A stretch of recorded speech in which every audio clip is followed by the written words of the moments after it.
The cold woke me before anything else, not the gentle chill of autumn mornings through my bedroom window. This was different. Bone deep.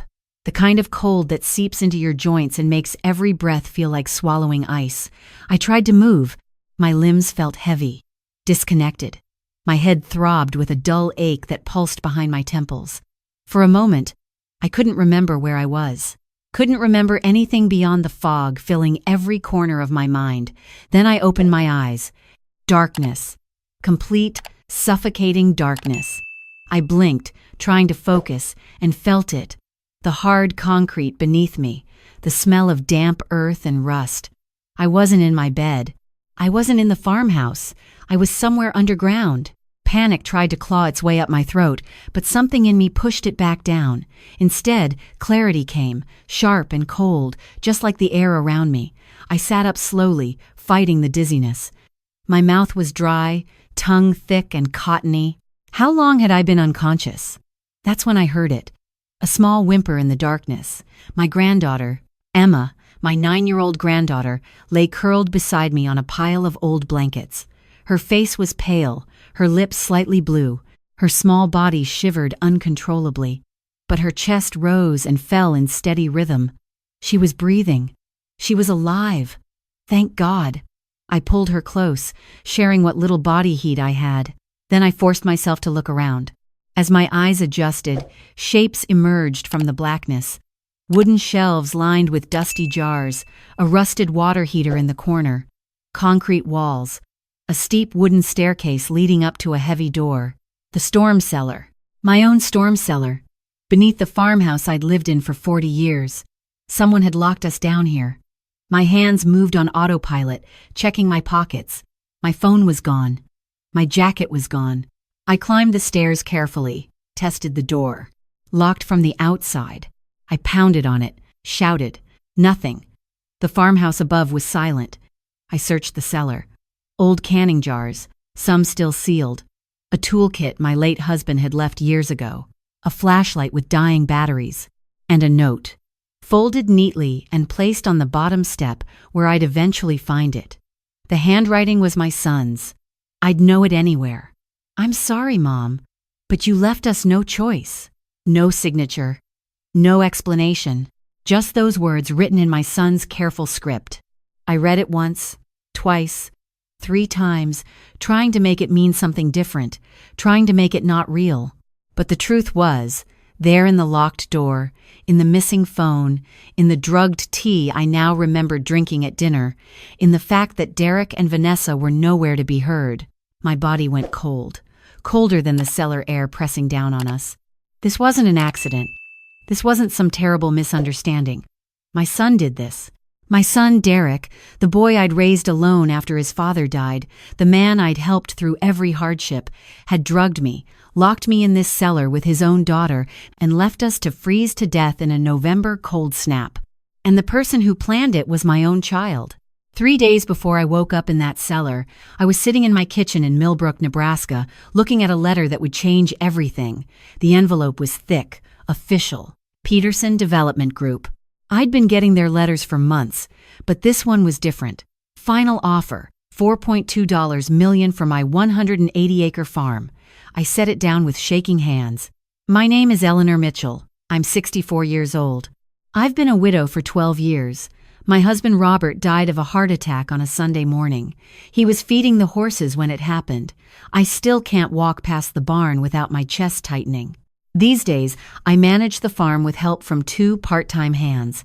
It's not what it used to be. I lease most of the land to neighboring farmers. But the property itself, that's where the value lies. The new interstate extension is coming through. Logistics companies want warehouses. Tech companies want data centers. My 180 acres of Nebraska farmland had become prime real estate, $4.2 million. I'd stared at that number for a long time. That kind of money could secure Emma's future. My granddaughter, who I'd been raising since her mother died 3 years ago and her father proved incapable. College fund. Trust fund. A life without worry. Then Derek started calling. My son, 41 years old. We'd always had a complicated relationship. After Robert died, Derek grew distant. He moved to Omaha. Married Vanessa, a woman I'd only met twice before their wedding. As an adult, he'd become someone I barely recognized. Christmas cards and birthday texts, that was about it. Until the development offer. Suddenly, Derek was calling twice a week, visiting monthly. Always the same topic. Mom, you need to protect that asset. Put it in a family trust. Let me help you manage it. At first, I thought he was being helpful. Then the visits became more frequent, more insistent, more controlling. You're getting older, Mom. You shouldn't be handling this alone. People take advantage of elderly women. Something about it felt wrong. The pressure, the urgency, the way Vanessa watched me during dinner, calculating, measuring. Then 2 weeks ago, I overheard them. I'd gone to bed early, or so they thought. I was in the hallway when I heard their voices from the guest room. Low, urgent. She's not going to sign willingly. We need another approach. What about the dementia angle? She forgets things sometimes. That's normal aging. We can make it look worse. I pressed myself against the wall, heart pounding. Document everything. Vanessa's voice, cold and clinical. Missed appointments. Confusion. Wandering. By spring, we file for guardianship. Conservatorship over her finances. Derek's voice, hesitant but agreeable. And if that doesn't work, then we go to Plan B. I didn't hear what Plan B was. I slipped back to my room, hands shaking. I lay awake all night. My son wasn't just coming for the farm, he was preparing to take everything. My property, my freedom, my granddaughter. 3 days later, Derek called with an invitation. Mom, Vanessa and I want to come out for a few days. Bring Emma. Quality family time before the holidays. I should have said no. Every instinct screamed at me to say no. But then I thought about Emma. She missed her father, despite everything. She wanted to believe he could change, and I needed to know. I needed to see exactly what my son was planning. So I said yes. I got my answer. And it almost killed us both. They arrived on a Thursday afternoon. Derek's truck pulled up the gravel driveway around 4. I watched from the kitchen window as Vanessa stepped out first. Blonde hair pulled back tight. Designer coat that cost more than my monthly grocery budget. She scanned the property like she was already measuring it for sale. Derek followed, slower. He looked tired, older than 41. His eyes found the kitchen window, found me watching. He waved. His smile was practiced. Grandma! Emma burst out of the truck and ran toward the house. I opened the door just in time for her to crash into my arms. I missed you. I held her tight. Missed you too, sweetheart. Derek hugged me at the door, his arms stiff, awkward. You look good, Mom. You too, I lied. Vanessa kissed my cheek. Cool, efficient. Eleanor, thank you for having us. The house is lovely. She'd never called it lovely before. Dinner was pot roast and potatoes. Emma chattered about school and her friends. Derek and Vanessa exchanged glances across the table. Meaningful looks I pretended not to notice. Mom, you should really consider that development offer, Derek said between bites. $4. $2 million is life-changing money. I'm not ready to sell. I've thought about it, Derek. I want to leave this land to Emma. In a trust. I'll work with a lawyer to set it up properly. Vanessa's fork paused halfway to her mouth. A trust? Yes. Managed independently until she's 25. Derek's jaw tightened. That's not necessary. We can manage Emma's inheritance just fine. We're her parents. You're her father, I said carefully. And I'm her legal guardian. I get to decide what's best for her future. The table went silent. Emma looked between us, confused. Vanessa recovered first. Of course, Eleanor. We just want to help. We worry about you out here alone. I'm not alone. I have Emma, and I'm perfectly capable of making my own decisions. That night, Vanessa made tea. Chamomile, she said, handing me a steaming cup. Help you sleep. I hesitated. Something in me whispered, don't drink it. But Derek was watching. Emma had already finished her cup and was yawning on the couch. I took a sip. Sweet, warm, and underneath, something bitter I couldn't place. 20 minutes later, my eyelids grew heavy. The room swam. I heard Emma's small voice. Grandma, I feel weird. I tried to stand. My legs buckled. The last thing I saw before everything went dark was Vanessa's face, watching me fall. She wasn't concerned. She was satisfied. When I woke the second time in that cellar, I didn't waste time on panic. I shifted into a state I'd learned during Robert's illness, survival mode. The flashlight batteries were almost dead, but I found an old kerosene lantern on the shelf, matches beside it. I lit it carefully, and the cellar filled with weak, flickering light. Emma was still unconscious but breathing steadily. I checked her pulse, her temperature, cold but stable. We needed warmth. I needed to think. I assessed our resources. The canning jars held preserved vegetables from years past, sealed properly, still safe. There was water in an old plastic jug, dusty but drinkable. The toolkit contained screwdrivers, a hammer, wrenches, wire cutters. The cellar door was old but solid. I climbed the stairs again and examined it in the lantern light, locked from outside with the sliding bolt. But the door itself was wood, old wood, 40 years old. I could work with that. But first, warmth. I found old moving blankets in a corner, wrapped Emma in layers. I did jumping jacks until my heart pounded and sweat broke through the cold. I rubbed Emma's arms and legs, keeping her circulation going. She woke slowly, groggy and confused. "Grandma, where are we?" "The cellar, sweetheart. We're going to be okay." "Where's Daddy?" "He's not here right now. But we're going to get out of here, I promise." She trusted me. That trust was everything. I calculated the situation. November in Nebraska. Nights dropped below freezing. The cellar stayed warmer than outside, maybe 40 degrees, but not warm enough. We had food, we had water, we had time, but not much. If we didn't get out in the next day or two, hypothermia would take us. Derek and Vanessa were probably already back in Omaha by now, establishing their alibi. Maybe they'd already called the sheriff, tearfully reporting that Mom had wandered off in the night, early dementia. We looked everywhere. And poor Emma, who was sleeping over, must have followed her outside. Tragic accident. Loving son devastated. I could see the whole story they'd tell. And without our bodies, without evidence of foul play, it might even work. But they made one mistake. They underestimated me. Robert and I had survived the drought of '98. We'd survived the tornado of '05 that took the barn and half our livestock. We'd survived losing our daughter to cancer and watching our son turn into a stranger. I wasn't going to die in my own cellar because Derek wanted money. I started working on the door. It took 11 hours. The door was solid, but the frame was weaker. Old wood, 40 years of settling and moisture. I used the largest screwdriver to work at the gaps between the frame and the wall, splinter by splinter. I worked through the night, pausing only to check on Emma, to make her eat canned peaches, to wrap her tighter in blankets. My hands blistered, bled.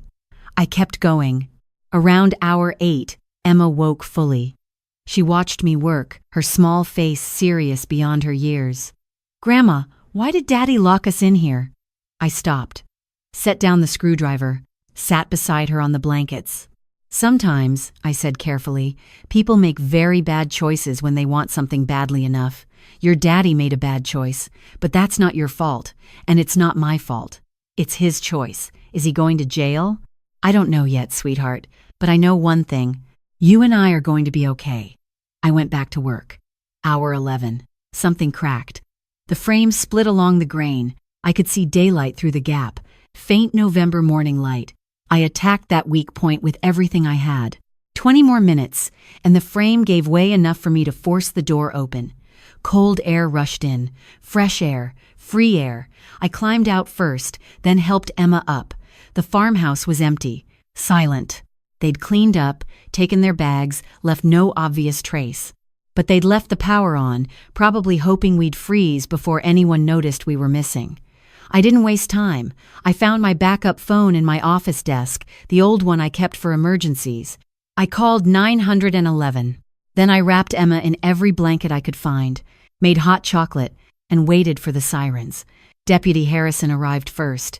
He knew me, knew our family. His face went pale when I told him what happened. My hands were still bleeding. My clothes were covered in wood splinters and dust. Emma sat silent beside me, clutching her cocoa like a lifeline. "Mrs. Mitchell, let me get this straight. You're saying your son drugged you and locked you in the cellar?" "My son and his wife, yes. Do you have any evidence?" I had the note. I'd kept it in my pocket through everything. I handed it to him. Derek's handwriting. His words. "I'm sorry, Mom, but you left us no choice." Deputy Harrison stared at it. Then he called for backup. The investigation moved fast. Detective Margaret Webb took over the case. She was in her 50s, sharp-eyed, thorough. She interviewed Emma gently, carefully. The child's story matched mine perfectly. The tea, the strange feeling, waking up in the dark. Detective Webb had the hospital run blood tests. Diazepam, a sedative, strong enough to knock out a grown woman and a child for hours. She got warrants for Derek's phone records. In the 18 hours after he'd locked us in that cellar, Derek made one phone call to our family attorney. Not to me, not to the police, not to search and rescue, to a lawyer. We checked the attorney's records, Detective Webb told me 3 days later. Derek called asking about expediting probate proceedings and emergency conservatorship in cases of sudden incapacity. My stomach turned. He was already planning what to do after we were dead. "There's more," she said. "We searched their Omaha apartment, found Derek's laptop. His browser history made the case clear. Signs of dementia in elderly parents. How cold does it get to cause hypothermia? How long before a missing person is declared dead? Conservatorship laws, Nebraska." I closed my eyes. He researched it. Every detail. "Mrs. Mitchell, this wasn't a rash decision. This was premeditated murder for financial gain." But the worst discovery came a week later. Detective Webb called me into the station. "We found 2 documents in their home safe," she said. "First, a life insurance policy on you, $1.5 million. Beneficiary Derek Mitchell." My hands shook. "I never signed any insurance policy." "You did sign something about 8 months ago. Derek visited, remember? Said it was estate planning paperwork." I remembered. He'd brought a stack of documents. Said it would help protect my assets for Emma. I'd trusted him.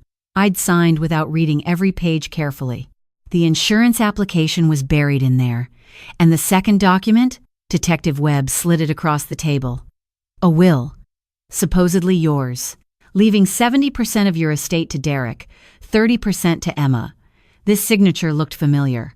It looked exactly like mine, but I'd never signed it. I looked closer. The signature was perfect. Too perfect. Where did they get this? "We traced it," Detective Webb said. 8 months ago, you wrote Derek a check. A birthday gift, maybe?" I remembered. $500 for his birthday. He'd thanked me, hugged me, said I was the best mom in the world. "They scanned your signature from that check and digitally placed it on this forged will." I sat back, tears streaming down my face. Not from fear, from heartbreak. He'd planned this for at least 8 months. My birthday check, my love, reduced to a tool for forgery. "If you and Emma had died in that cellar," Detective Webb said quietly, "Derek would have collected $1, $5 million in insurance within weeks. Then with this forged will, he'd have claimed 70% of your estate, including the $4.2 million farm value, $4.5 million total. That's what my life was worth to my son." The trial began in February. The courtroom was packed. I sat in the front row with Emma beside me. She'd insisted on coming. "I need to see Grandma," she'd said. "I need to understand." Derek sat at the defense table in a suit I'd never seen. His hair was cut shorter. He looked smaller somehow, diminished. Vanessa sat beside him, posture perfect, face blank. District Attorney Phillips opened with the evidence.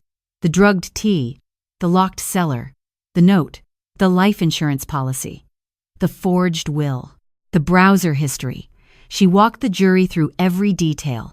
Derek fidgeted. Vanessa remained still. The forensic document examiner testified about the signature. She projected both images on the screen. The signature from my birthday check and the signature on the forged will. They matched exactly. Pixel for pixel, the jury gasped. One woman covered her mouth. Derek's defense attorney tried his best. His mother is elderly, confused. This was a misunderstanding. A family dispute taken out of context. But then the prosecutor called me to the stand. I told my story. Every detail. The tea. The darkness. Waking up to Emma shivering beside me. The 11 hours I spent destroying my own door with bleeding hands. I looked at Derek when I said it. Looked right at him. He couldn't meet my eyes. Then D.A. Phillips asked, "Mrs. Mitchell, do you have anything you'd like to say to your son?" The courtroom went silent. I turned to Derek. He finally looked at me. Tears streamed down his face. "I raised you alone after your father died," I said, my voice steady. "I worked double shifts. I sold my mother's jewelry to pay for your college. I believed in you when no one else did. I wrote, 'I love you, son,' on that birthday check, and you turned my love into a weapon. You turned my trust into a forged will. You left your own daughter to freeze to death beside me for money." Derek sobbed. His shoulders shook. I wasn't finished. "You asked once why I was leaving everything to Emma in a trust instead of to you. Now everyone knows why. Because I saw what you'd become. I just didn't want to believe it." I stepped down from the stand. Didn't look at him again. The jury deliberated for 4 hours. When they returned, the foreman read the verdicts. Derek Mitchell, guilty of attempted murder in the first degree, guilty of child endangerment, guilty of conspiracy to commit murder, guilty of insurance fraud, guilty of forgery. Vanessa Mitchell, guilty on all counts. Derek collapsed forward onto the table. Vanessa finally showed emotion, her face twisting with rage as she turned on Derek. "This was your idea, your family, your mess." The judge ordered them removed. Sentencing came 2 weeks later. Derek received 22 years. Vanessa received 18. Neither would be eligible for parole for at least 12 years. As they led him away, Derek looked back at me one last time. "Mom, I'm sorry. Please. I'm so sorry." I didn't respond. Some apologies come too late to mean anything. We sold the farm 6 months later. Not because I had to, because I wanted a fresh start. Emma and I moved to a small town in Colorado. Mountains instead of plains. New views. New life. I put $3.8 million into an irrevocable trust for Emma, managed by a bank, not a family member. She'll receive it at 25. Until then, she's protected. We bought a modest house with a big backyard.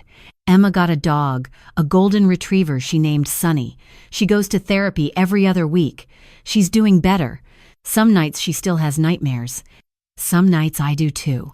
I started volunteering at a senior center, teaching other women to recognize the signs I missed: financial manipulation, isolation tactics, family members who suddenly become very interested in your assets. The warning signs are always there. We just don't want to see them. People ask me if I've forgiven Derek. The answer is complicated. I've let go of the hatred. Carrying it was destroying me, not him.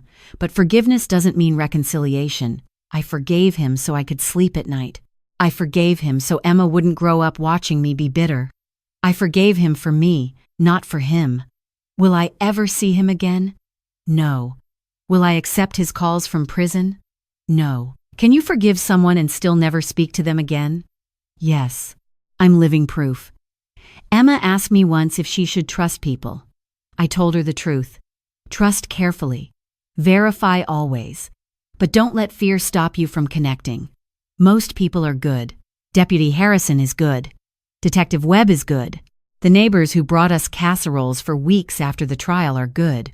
The world has more kindness than cruelty. It just doesn't always feel that way when cruelty comes from your own blood. I'm 65 now. I've got maybe 25 good years left if I'm lucky. I plan to spend them watching Emma grow up, watching her graduate, watching her become the woman her mother would have been proud of. Derek will be 70 when he gets out. An old man with nothing. No family. No inheritance. No mother waiting to forgive him. That's not revenge. That's just consequence. Some nights I sit on my porch in Colorado, watching the sun set behind the mountains, and I think about that cellar. The cold. The darkness. Emma's small voice asking why Daddy did this. And I remember what kept me going through those 11 hours of splintering wood and bleeding hands. Not anger. Not even survival instinct. Love. Love for a 9-year-old girl who trusted me to save her. Love strong enough to tear through a locked door with nothing but a screwdriver and sheer will. Derek thought he understood what my life was worth. $4.5 million. But he was wrong. My life was worth exactly what I decided to make it worth. And I decided it was worth fighting for. Emma runs up to the porch, Sonny bounding behind her. "Grandma, can we have tacos for dinner?" I smile. A real smile. The kind I thought I'd forgotten how to make. "Absolutely, sweetheart. Tacos sound perfect." She runs back to play with the dog, laughing. A simple moment. An ordinary moment. The most beautiful moment. This is my story. A family drama I never imagined would be mine. And if one person hears this and recognizes the signs I missed, if one grandmother protects herself before it's too late, then telling it was worth every painful word. Trust your instincts. Read every document before you sign. And remember, blood doesn't make family. Love, loyalty, and respect make family. You're allowed to walk away from people who would destroy you, even if they share your DNA. Especially if they share your DNA. I survived not because I was strong. I survived because I refused to let my son's choices become my ending. And that, right there, is the only victory that matters.